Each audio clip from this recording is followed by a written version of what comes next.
Hi everyone, me again in partly cloudy Smyrna, Georgia on a lovely Wednesday afternoon.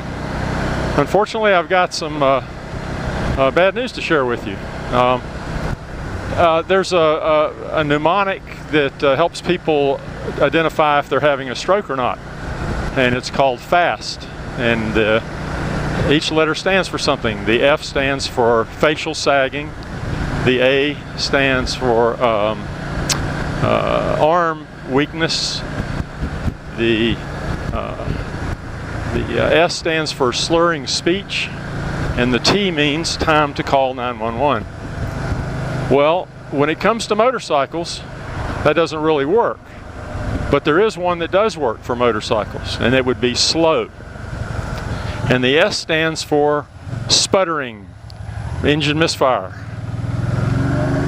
The L stands for lagging throttle response, or lack of throttle response. The O stands for oh shit. And the W spells for wah, my motorcycle's broken. Yes, friends, the mighty VStar has suffered a stroke. I was riding it on Monday to shoot, went out and shot a couple of vlogs, one of which I've published so far. And came home, everything was fine. The ride was a good ride. I enjoyed it, had a good time. Weather was nice. Thought I got a couple of pretty good videos in the can. And when I got home, I started processing the videos, and it occurred to me that I'd forgotten to do something. My wife had asked me to go by her mother's and pick up some field peas that her mother had cooked for us the night before. And her mother's famous for these peas, a really excellent recipe. And so I said, well, I'll ride the bike again. So I hopped on the bike. It's only about 3 miles to her house. I rode over there, and it's an area right in the deepest, darkest part of Smyrna. Just a joke.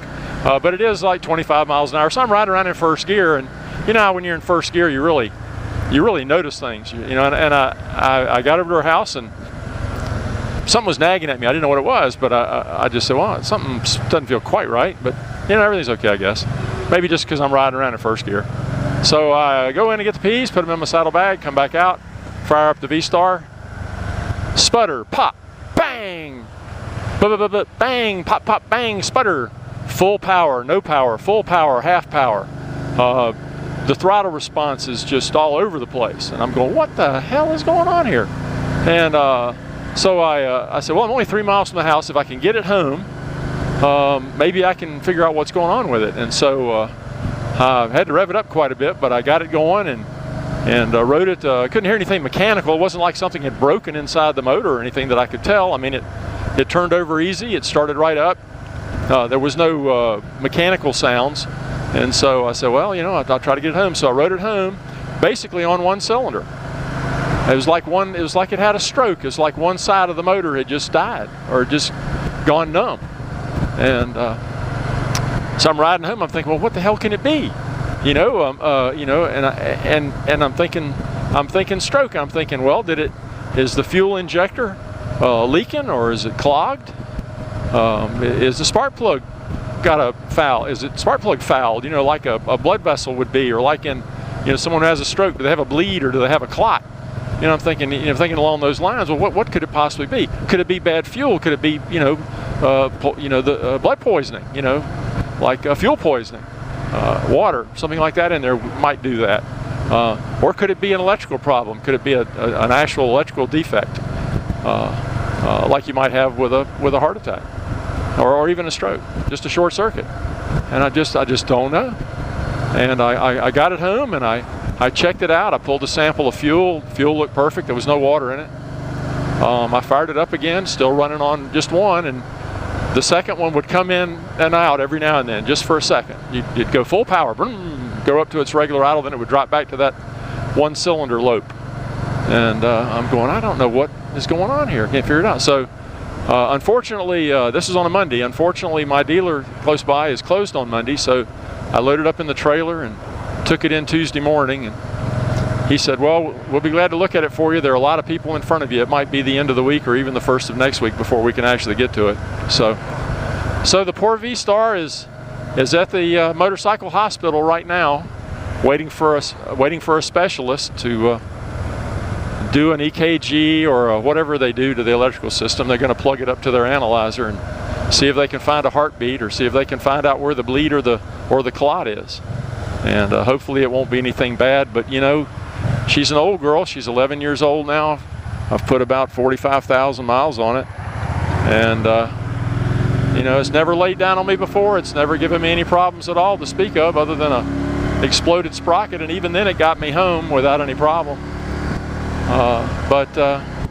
You know, I want you to keep the VStar in your thoughts and prayers. My wife is very upset. I'm upset because I really love this motorcycle, as you all know.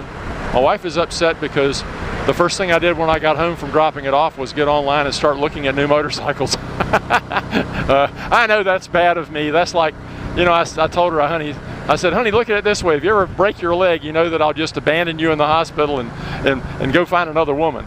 And she said, oh yeah, that'll work. And so, but anyway, I have had some fun looking at some other bikes and talking to friends about, well, what should I do? I mean, if it's not fixable, if it's, you know, what if it,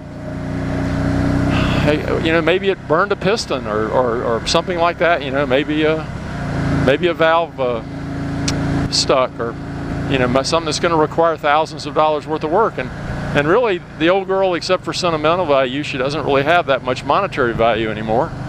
The fact of the matter is, I can buy a brand new one for $1,200, for $12,000. I can buy a used one like she is for about $3,000 to $4,000, and they're all over Craigslist and the Auto Trader and all that. But I'm not giving up hope on her. I'm really hoping for her, and I'm hoping that you guys will support me and understand, and keep my VStar in your thoughts and prayers, and hope that it turns out to be nothing more than a foul spark plug. We'll go from there. But you never know when a loved one will be struck down, and we're just trying to deal with it here in Smyrna, Georgia. Well, I hope everybody has a great day, and hopefully nothing like this will happen to you. Take care. Bye-bye.